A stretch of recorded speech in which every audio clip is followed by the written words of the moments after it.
of fate. This is the way. Truth is, I am Iron Man.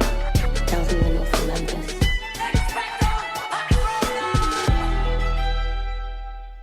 Hello, critics, non-critics, and friends. Welcome to the Film Optics Podcast, where we take a glance into blockbusters, indie films, and everything in between.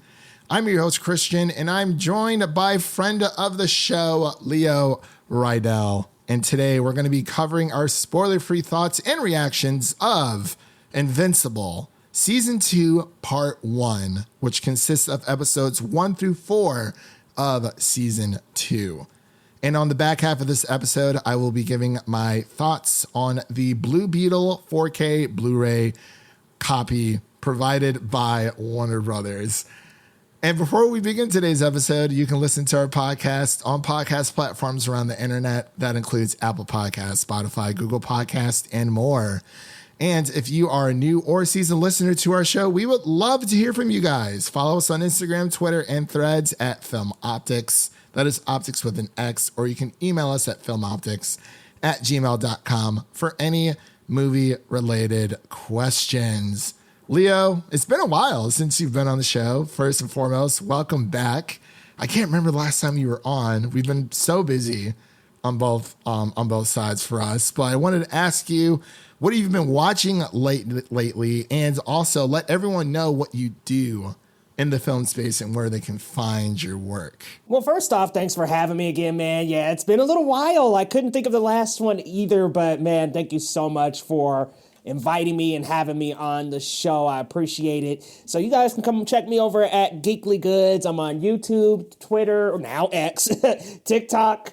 And if you're on any of those platforms, just search up Geekly Goods. You'll see a picture of me with 2 G's. Come on over, y'all. Let's talk some geek. So I cover very geeky releases in the movie space, TV space as well. And a little bit of anime, but I mostly stick to movies and TV. So think Marvel, DC, comic book stuff, anime stuff, geeky video game releases and things like that, but tend to stick in that geeky bubble and also expand out to some of the more Oscar running films as well when the Oscars come up and when those things start getting closer, cover some of that as well. But yeah, that's what I do, and I do reviews, reactions, and I'm expanding a lot more on video essays lately, so doing those things and really enjoying kind of branding myself a little bit more lately, so it's been a nice change to really get in that geek bubble even more. But yeah, come on over to any platforms if you're on any social media platforms there. And man, I've been doing good. The weekend's been really good.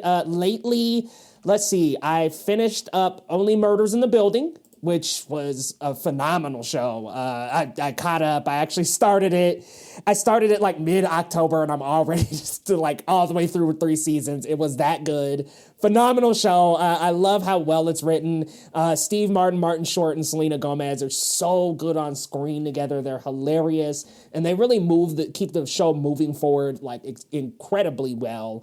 It seems like a small premise, but it's about like 3 people who meet in their tenants in the same building, and they meet through their love of horror podcasts. Mystery podcasts. Okay. And they start their own mystery podcast after one of the tenants in the building dies. And so they start trying to figure out the mystery behind the tenant's death. And through that investigation, they become really good friends. So it's a really good show. And the episodes are like 20, 30 minutes, so super quick. Well, as the seasons go on, the length does get a little longer, but very good show, very snappy, witty writing, and the 3 of them are just so fun together, so fun to watch. So I blew through it so quickly. Let's see, The File of the House of Usher, caught that this month. Very, very great Netflix program. Mike Flanagan does it again. Listen, I've only seen 3 of his series, and this is the 3rd one. So he's 3 for 3 for me. I've seen The Haunting of Hill House and The Haunting of Bly Manor. I gotta check out Midnight Club and Midnight Mass, which I heard Midnight Mass is his best one. So I gotta check that one out too. But I've done that. Let's see, what else? In terms of films, man, I've been watching some pretty bad horror movies this month with The Exorcist. The Exorcist Believer was horrible. But I did like Killers of the Flower Moon. I don't think I was as big on it as everyone else, but I did like it. And keeping up on Loki and Gen V. So, man, it's been busy over here. And there's also this show as well that I've been watching and loving. And I think it might be my favorite superhero show on, period. Like, listen, Gen V is a very close second, but this was so good, man, on its own. I agree. It's been crazy. And, thank you for sharing all that information. For anyone out there who's looking for Leo's work, you can find it in the episode notes of this podcast episode. But I have been meaning to check out Only Murders in the Building. Because I finished The Bear, and I'm like, okay, let me go on to Only Murders in the Building. But now I'm like, oh, man, I got to catch up. And, like, My Hero, I have so much anime to catch up on. I'm like, let me focus through that. I got to blow through it. And it's been crazy, but like much like you, I've been watching The Fall of the House of Usher. Gen V as well. Finished that up thanks to the screenings from Amazon Prime. And outside of Invincible, just watching My Hero Academia, trying to catch up on that. I'm on season 5. I've been playing a lot of Spider-Man 2 on PS5. I just beat it the other day. I feel like I'm so far behind because Mike blew through it in 2.5 days. And he platinumed. Yeah, he did. That's what I'm working on right now. But I also have to play Alan Wake 2 because I bought that. And I recently bought Resident Evil 4. It was on sale for PC. So I'm going to try to divide my time when I can. There's only so many hours in the day, so it's you got to play it when you can. But that is great. For the film side, for me, Killers of the Flower Moon I liked a lot, surprisingly. Watched Five Nights at Freddy's, watched The Killer. It's getting into that award season territory, but Invincible season 2 part 1 has been phenomenal. Do we know, are these releasing on a weekly basis or are they doing it all at once? I believe these are a weekly basis up until the 4th episode. Then there is a break. Right. Yeah. There's a break until next year. And I remember one of the showrunners saying that story-wise, structure-wise, it makes sense. It does. Yeah, and I just finished episode 4 of season 2, which is the breaking point because it's going to be 4 and 4. And I was like, okay, I see what he means, and it's wild, but. Yeah, I'm glad you're doing so well, Leo. And, it's always great to have you on the podcast as well. But for all of our listeners out there, as we mentioned before, this is going to be a spoiler-free review of season 2 of Invincible Part 1. Again, that is the first 4 episodes. We're not going to be spilling the tea. There's a lot of crazy things that happen that we want to keep under wraps for people to, explore for themselves because, even when I was playing Spider-Man 2, there were spoilers everywhere, and I had to just block it out. And I'm glad that I did. And as great as social media can be, it can also be a hindrance when you're trying to enjoy something that you've been looking forward to for a very long time. But with all that out of the way and without further delay, we'll be right back after this introduction to our Invincible Season 2 Part 1 review. We all remember that day. For some, the pain will never fade. When I was a kid, I always wanted to be my dad. What if that happens? What if I become him and I don't even know it? I need to do more. I can save lives. Put me back out there. And we are back with our Invincible Season 2 Part 1 review. The creators of the show consist of Robert Kirkman, Ryan Ottley, and Cory Walker, and stars Stephen Ewan, J.K. Simmons, Sandra Oh, and Seth Rogen, just to name a few of the amazing voice talents that are in Season 2 of Invincible. And if you don't know what Invincible is about, it's an adult animated series based on the Skybound Image comics about a teenager whose father is the most powerful superhero on the planet. If you've watch season 1. I'm assuming that's why you're here listening. But in case you haven't, we are going to be talking about spoilers for season 1 because it's been about, 2 years, maybe 3 years, Leo? It's been a while. About 2 years, I think.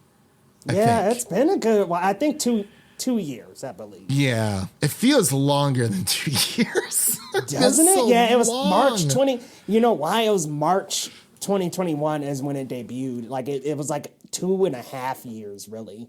Yeah. And now we have, the writer's strike happened. Thankfully, that's over. And now we got to, get the actors their money. That is dragging on. But I digress. Like we said before, this is going to be consisting of episodes 1 through 4. These episodes are going to be releasing on a weekly basis through Amazon Prime, or I think it's Prime Video is what they want people to call it now. So we'll just say Prime Video altogether. But yeah, we're just going to dive straight into our initial thoughts. So I'm going to pass it over to Leo so we can give his initial thoughts on part 1 of Invincible season 2. Man, it's just so good. Like, honestly, I love what they're doing for Invincible season 2. What Invincible does so well is it builds its world out to really flesh out deep character stories that make you care about people beyond Mark. And let me not say that Mark is a bad character or anything. He's a great character. I'm loving seeing his development. Very much reminds me a little bit of Izuku Midoriya in My Hero Academia. Not in terms of personality, but in terms of how they get their powers. And it's not this immediate, like, Superman effect. It's a slow burn where they're learning to continue to use their powers.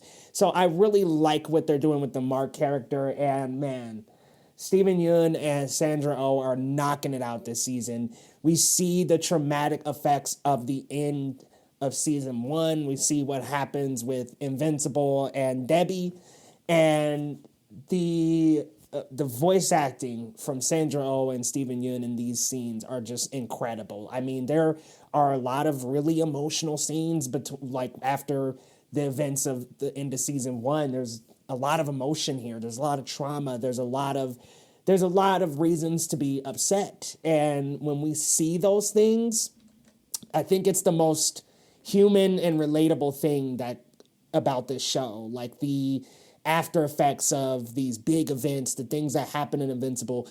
What it does so well is the characters actually feel that trauma. And man, you can really feel it in those scenes between Mark and Debbie when they're feeling the loss of Nolan.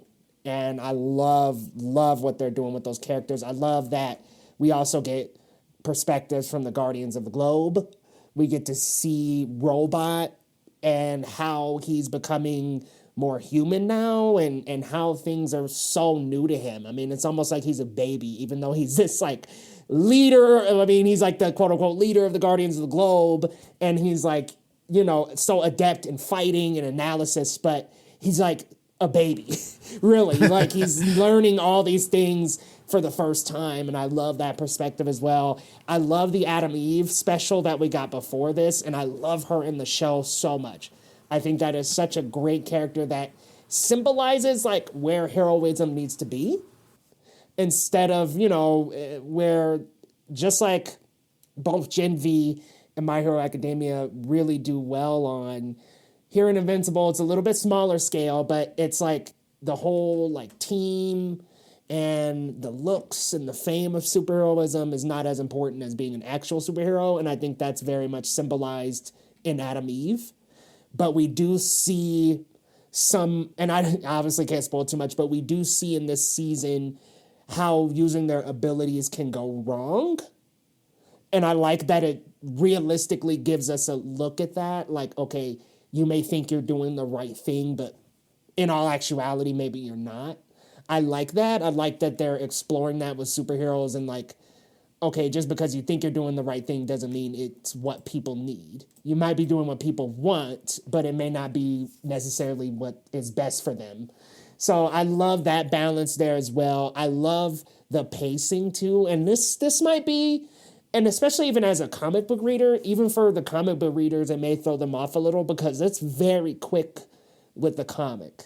Like when it really blazes through to a certain story point, and I obviously can't say which, but a certain story arc, it really introduces like much earlier. So the show is really taking the reins and really borrowing so much from the comic, but placing it in its own order.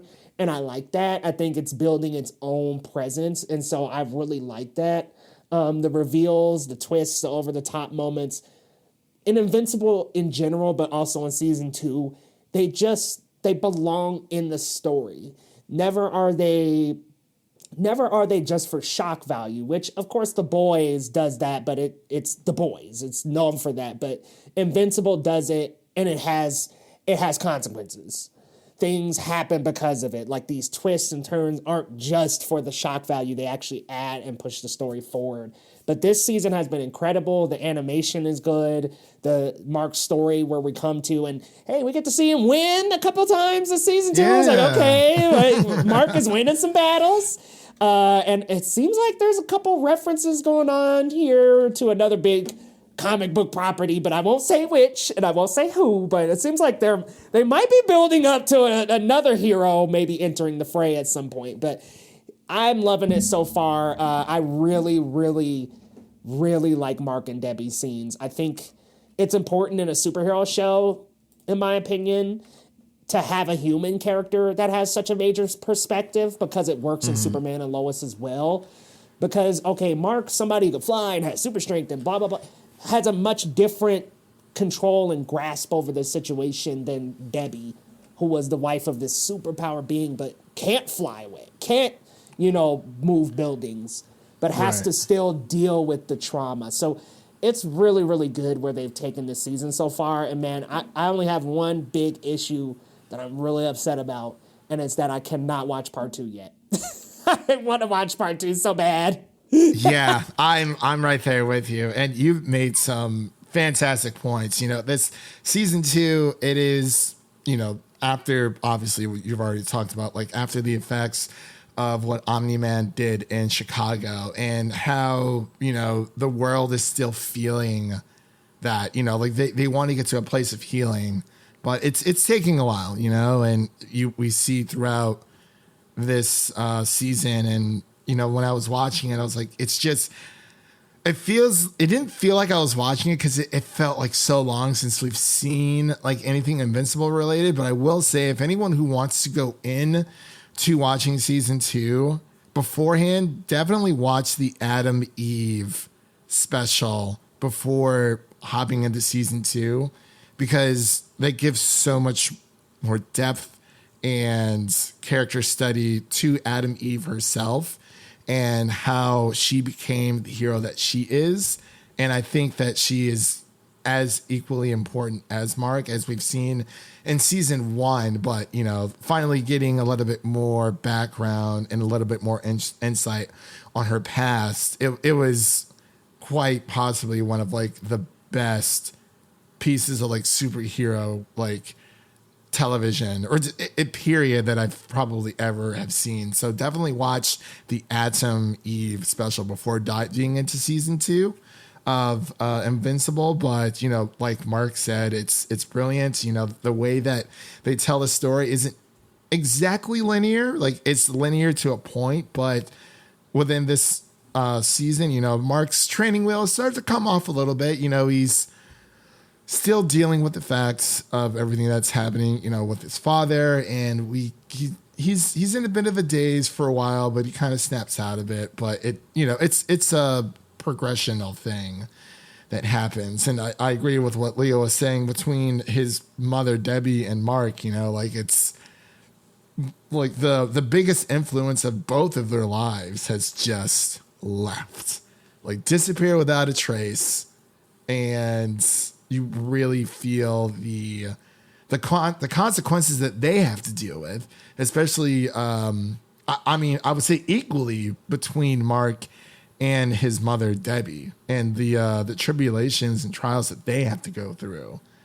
And when it comes to the world is expanding so fast, you have all the characters on Earth, but we're introduced to new characters throughout these 4 episodes, and it's it is becoming more of an intergalactic or cosmic story where you start to see different races of species out there, and you start to understand, I guess, the order of how things kind of work on a cosmic level, which is cool because, we kind of see that with like Dragon Ball Super a little bit. They start to kind of reach out to like multiple universes and whatnot. But yeah, like Mike said, they're definitely hinting towards, other heroes appearing. Like you said, we can't really discuss it because as of right now, it's just a rumor, but, we don't want to accidentally say something, but it's been fantastic. I love how the show is able to focus on even the like Leo had said, like not even just Debbie as a human character, but Cecil and all of his subordinates, and it gets kind of crazy where everyone on screen at some point or time has like a little journey or a progressional period that they're definitely going through. And that's what I love about Invincible. Like, it is an adult animated series, so it's not necessarily for children, but I think we really need something like this because when season 1 came out, like I've heard of Invincible, but I never really like paid any attention. And it just like, I kind of want to read the comics, but I kind of just want to watch it unfold on television. Like, I would love for this to go. Yeah, I think if you're far into the show, I think maybe go through the show, let it play its course, and then go back to the comics, because the comics has such a different pace. It's definitely more linear, and things take a little longer to happen. Like in the very beginning episode, we see the Omni-Man betrayal. We don't see that for a while in the comics. I want to say not till like at least issues, maybe I might be off, but I think issue 10 or 11 is when that happens, and it was like immediate in the show. Gotcha. I gotcha. Yeah. So, I definitely will. But yeah, man, there's just so much that happens in these 4 episodes. And like we had mentioned on the top of the episode that, this is part 1. Part 2 will be dropping next year in 2024. And I believe one of the showrunners had said that, there's a story beat where it makes sense to split season 2 into 2 parts. And he was asking people to trust in the process of Invincible, season 1 and 2. I believe it was Robert Kirkman.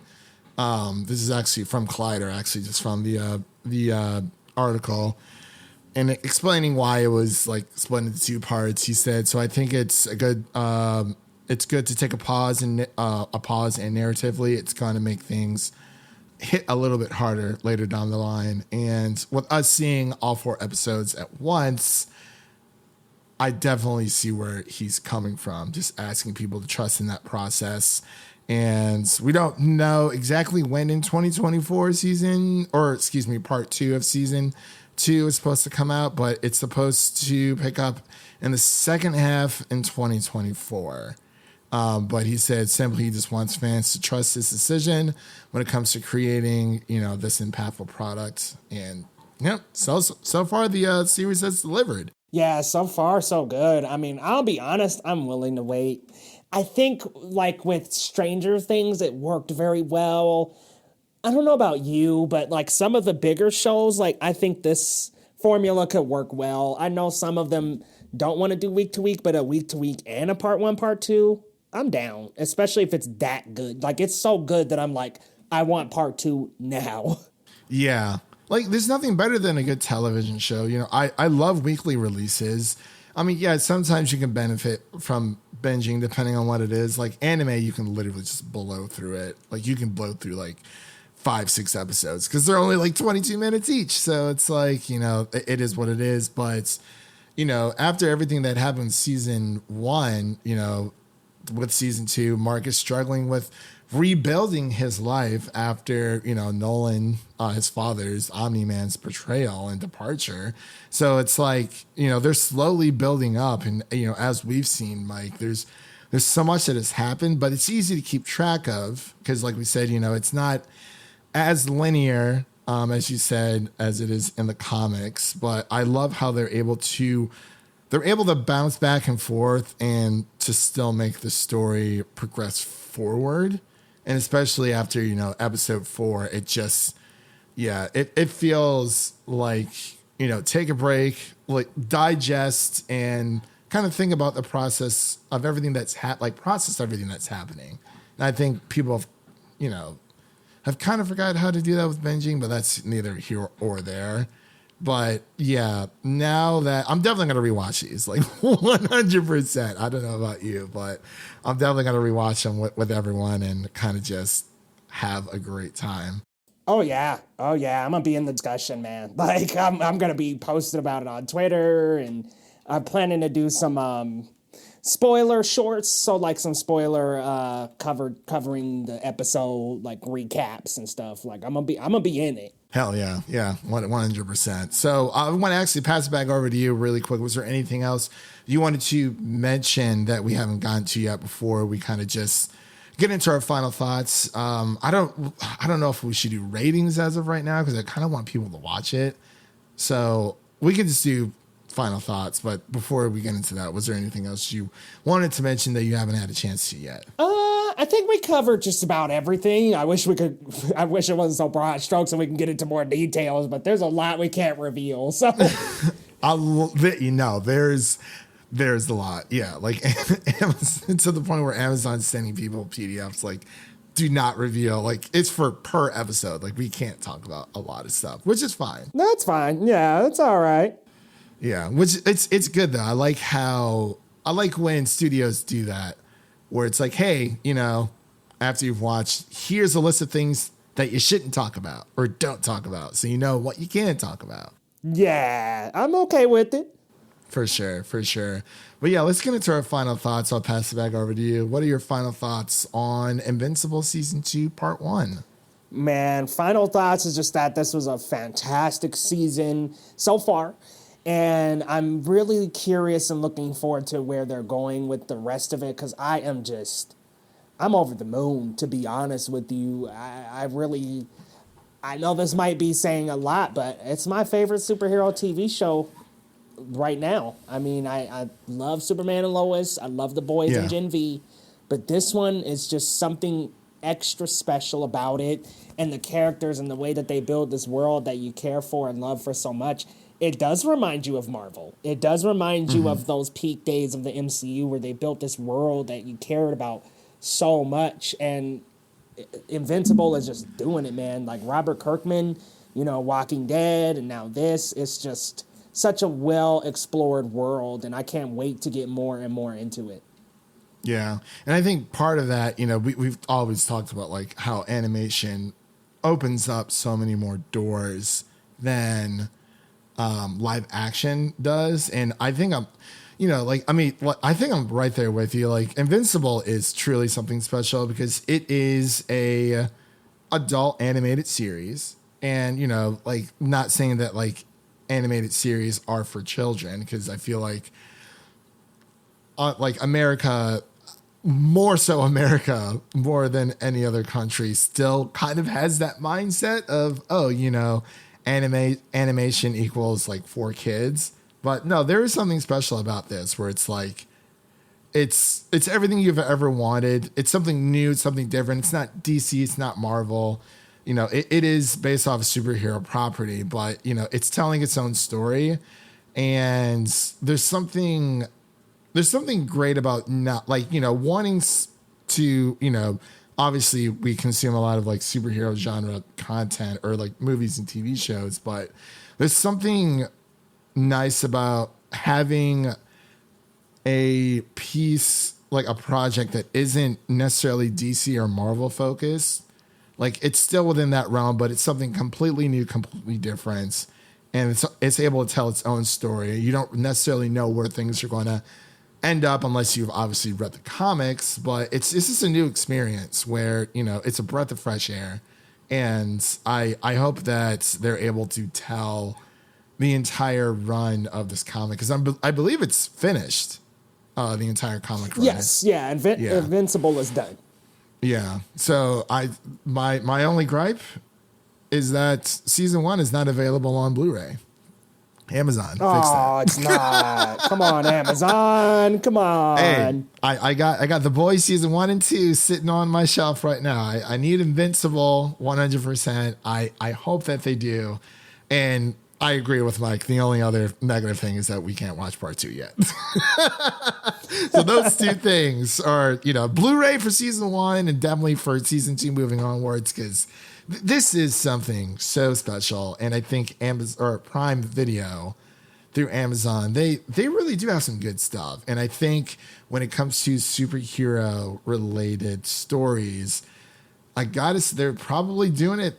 I mean, we love Marvel, but like I feel like they're doing it better in the sense that, they have 2 properties that they're able to bounce back and forth between, but they're not all like, they're just continuing a story, not necessarily like building a new separate universe. Like what Marvel is doing, like that takes a lot of manpower, and like I commend them for that. DC is DC as of right now, for the most part, but I don't know, it's just that breath of fresh air where, we need, like, Marvel is great, but sometimes it can be just, we can't get necessarily to that point where, we're millennials, like we're in our 30s. So it's like, we need something a little bit more to like push you over the edge to be like, okay, yeah. I'm I guess it's the PG-13 effects almost, like not saying everything has to be rated R, because like Invincible can be bloody. Like The Boys is always bloody. I mean, Invincible is very bloody. Yeah. Well, like, it's more adult content or like themes almost. I kind of miss that sometimes where it's like, let's get into some real life problems, some Peter Parker real life problems. I'm telling you, I was playing Spider-Man PS5 and you can like look at like the mortgage of like Aunt May's house. Whoo, man. It's hot. Man. It's not a story beat. I just wanted to, I'm like, man, I was like, yep, that's the life of Peter Parker for you. I'm like, yo, he's living in an inflation world too. I'm like, my gosh, when will it end? But with all that said, yeah, I think we both agree it's been great so far. I don't want to give any ratings as of right now, just to give our final thoughts, which we have done so. But with all that said, that pretty much concludes this portion of our review of Invincible Season 2, Part 1. I believe Episode 1 drops this week. I think is it Friday or is it Thursday? I think it's actually Thursday, yeah, if I'm not mistaken. Yeah. Very, very excited for that. So yeah, November 3rd, episode 1 of season 2 drops, and we'll release on a weekly release. And again, thank you to Amazon for sending us these screeners so that we can give everyone our fresh takes on Invincible Season 2 Part 1. But I want to pass it back over to Leo so he can let you know where you can find him on the internet and what is coming up on his respective outlets. Guys, you can find me over at Geekly Goods. You can find me on YouTube, TikTok, Twitter, Letterboxd, all social media platforms under that name. Coming up on YouTube, I've got a review for Invincible coming up tomorrow at the same time as this dropping. So you'll have that as well as a Gen V episode coming up as well. And then I'll be doing shorts covering spoilers for Invincible. So I will do a Invincible spoiler recap and just share my thoughts on like the spoilers once the episodes start dropping. So the first one will drop November 3rd. Come on over. Let's talk some geek, guys. Christian, thanks for having me on, man. It's been a little while, so it's been good being back, bro. Yeah, definitely. Always make sure to hit Leo with that HBO special, Help a Brother Out special. It's still going on. They made a little bit of rebranding over on the HBO side, but it's still there for sure. Definitely check out Leo's channel. He does some great work. He's constantly pushing out TikTok, something I could never do. Gosh. It's become a lot of work. Yeah, seriously. I'm like, oh my gosh. I'm like, oh, I got to edit this after. I'm like, all right, well, like that's all I have to do. But like, my gosh, it's a different world that you guys live in. But definitely, you guys do some great work for sure. But thank you. Oh, yeah, of course. With all that said, that concludes this portion of this review. Really quick of what you can listen to coming up. And before I get into that, if you like what you heard on the episode thus far, make sure to subscribe to our podcast on your preferred podcast platform of choice, and follow us on Twitter, Instagram at Film Optics. That is Optics with an X. And always don't forget to share an episode of our podcast with a movie lover in need, whether it's your brother, mother, or significant other. Spread the love for the Film Optics podcast to a movie lover out there. And really quick, before we get into the second half of this episode, I'm going to just give you guys a little taste of what you can listen to right now and some new and upcoming releases. So as of right now, you can listen to our Five Nights at Freddy's spoiler-free review, as well as our Killers of the Flower Moon review and our The Fall of the House of Usher review. Those are all available on podcast platforms around the internet. And upcoming, we're going to be covering Priscilla, The Marvels, The Ballad of Songbirds and Snakes, and the Gen V spinoff series finale, as well as a few other episodes. I still have to edit that one, but it's in the bank. I just got to edit it all together. But with all that out of the way, again, Leo, thank you so much for coming on to the show, and we will be right back after this introduction, second half of our review. Well, I will be reviewing the Blue Beetle 4K Blu-ray review. Okay, I want to fly. Let's do this. Yeah! You gotta force it to come out. What do you... You're a genius. What? I know. But what'd I say? No, no, no,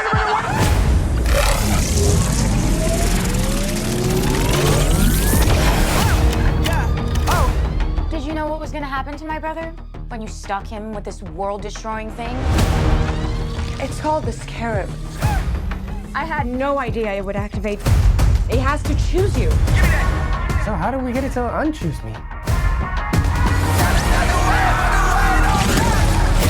Host acquired. Who said that? Systems tracking 3, Okay, 2. it's gonna be okay. And we are back with our Blue Beetle 4K Blu-ray review. First and foremost, I would like to express my gratitude to Warner Brothers for providing me with a review copy of this disc specifically for this podcast episode. For those who don't know, Blue Beetle is finally hitting home release for Blu-ray and for 4K Blu-ray. It will be releasing on Tuesday, October 31st, and the 4K Blu-ray package will run you around $29.99.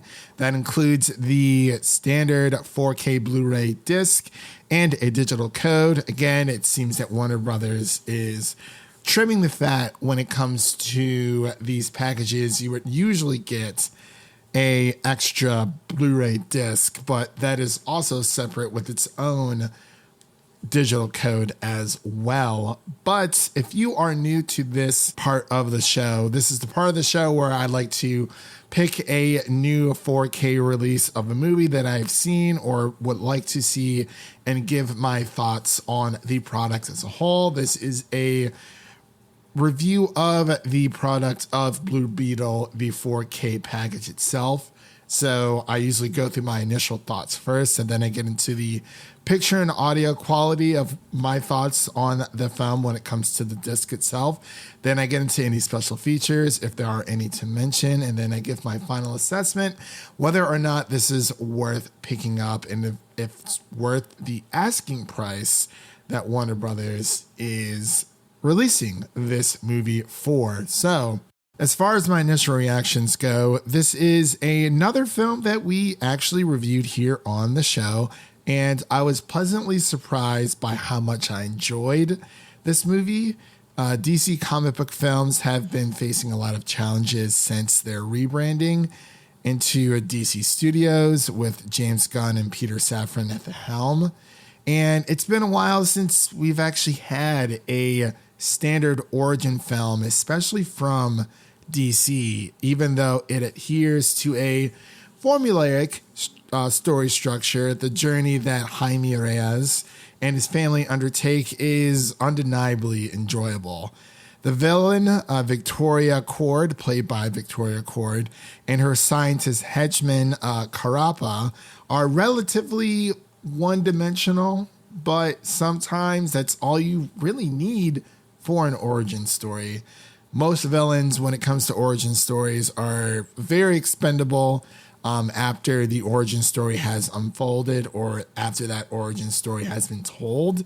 So I'm kind of glad that they chose characters with lesser significance when it came to the villain side. It would have sucked if it was like a really popular Blue Beetle villain showing up in the first Blue Beetle film and then that person is, dead by the end of the movie.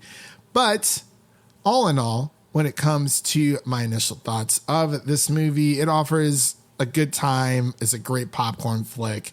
Like I said, I was pleasantly surprised by it, and I had a great time rewatching this movie at home. Now, when it comes to the picture quality, right from the start, what I've noticed is that the visuals are striking, boasting exceptional clarity, intricate details, and a wide range of nuanced contrasts.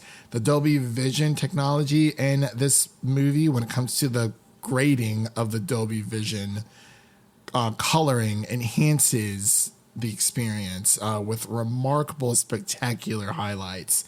Whether it's the shine on Blue Beetle's costume or the various visual effects from the energy weapons that you see throughout the movie, flames appear in various shades of red and orange, and that creates a three-dimensional effect almost. This movie has a lot of like neon colors in it, and that's what really pops with that contrast.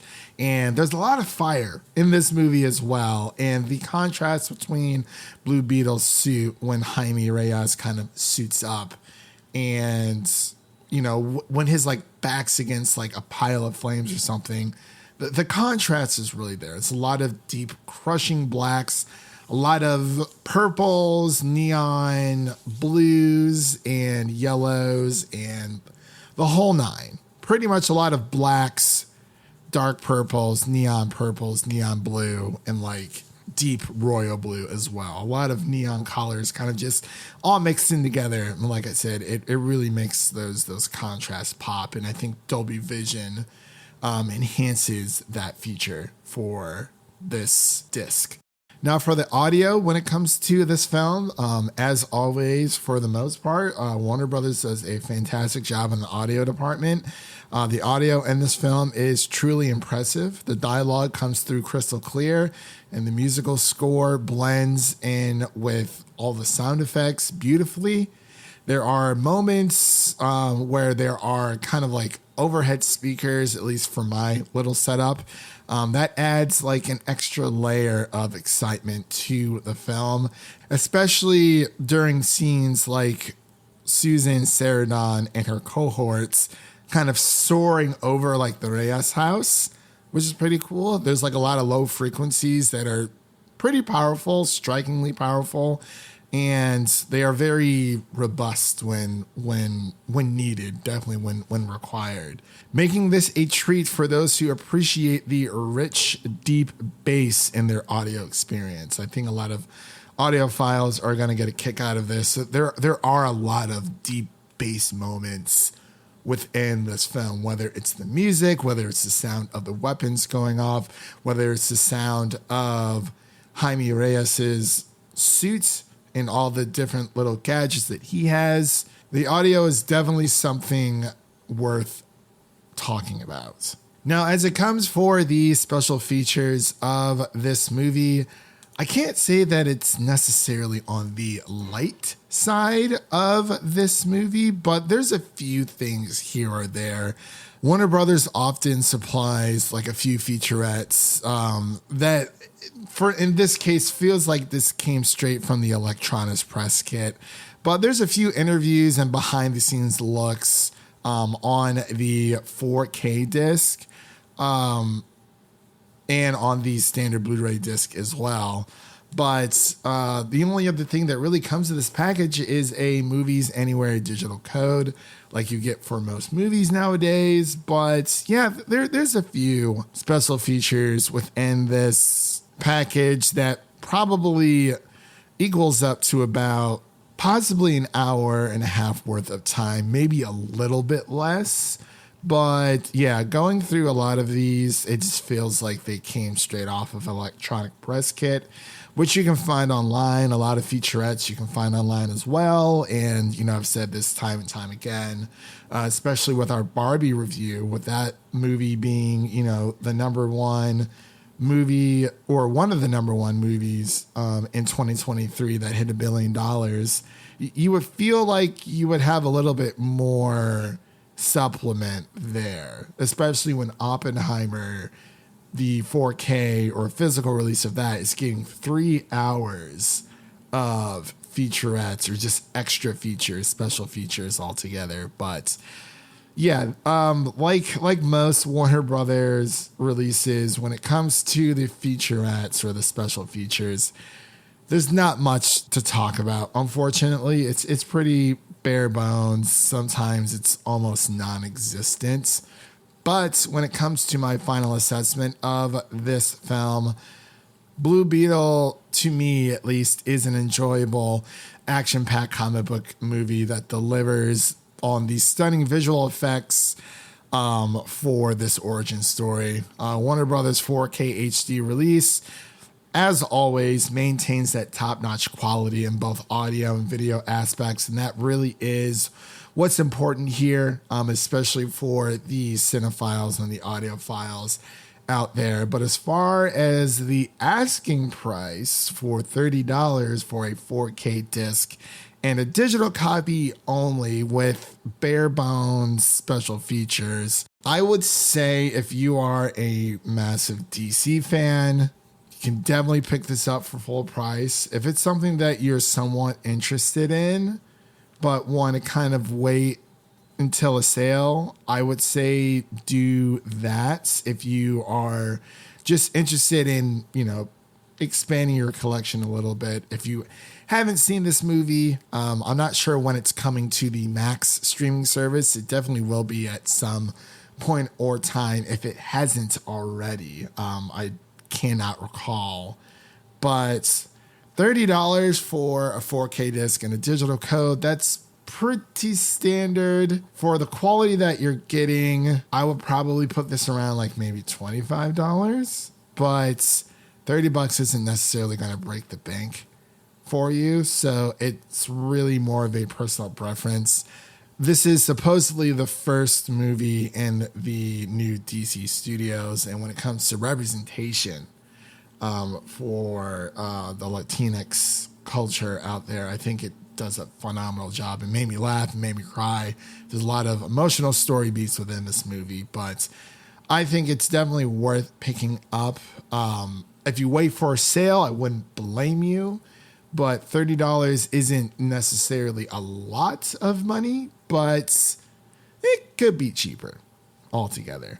But with all that said, that is my final assessment of the Blue Beetle 4K review. Again, a fantastic job when it comes to the audio and video quality. You know, it is overall just a fun ride of a movie, and I think any superhero fan or DC comic book fan should definitely add this to their collection. So with all that said, if you like what you heard on today's episode, if you've made it this far, thank you so much. And also remember to please subscribe to our podcast on your favorite podcast platform. of choice, and make sure to share an episode of our podcast with a friend.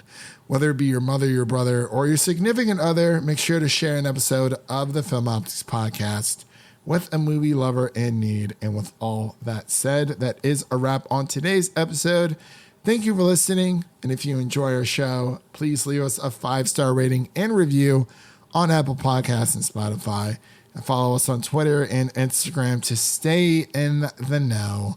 I'm your host, Christian, and that was Leo earlier in the show as well. And remember,